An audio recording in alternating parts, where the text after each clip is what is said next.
আসসালামু আলাইকুম। আশা করি আপনারা সকলেই ভালো আছেন। আপনারা যে যেখান থেকে আজকের এই গুরুত্বপূর্ণ ভিডিওটি দেখতেছেন সবাইকে স্বাগতম।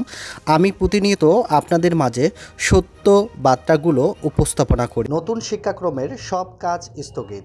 দৈনিক শিক্ষা .com প্রতিবেদক। নতুন শিক্ষা কারিকুলামের অধীনের প্রশিক্ষণ পরিমার্জন সহ সব কার্যক্রম স্থগিত করেছেন জাতীয় শিক্ষা ও পাঠ্যপুস্তক বোর্ড এনটিআরসি। শনিবার 10 আগস্ট এনটিআরসির চেয়ারম্যান প্রফেসর মোহাম্মদ ফরহাদুল ইসলাম এ তথ্য নিশ্চিত করেছেন।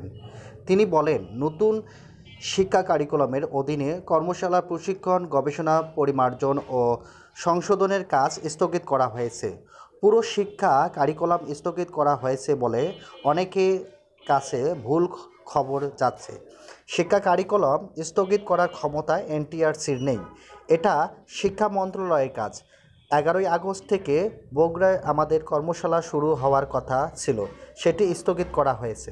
তবে অপর একাধিক সূত্রে বলেছেন, নতুন কারিকুলামের অধীনে চলমান পাঠ্যদান, পাঠ্য বই, আগামী বছরের পাঠ্য বই, পরীক্ষা ও মূল্যায়নের কী হবে তা ঠিক করা হবে।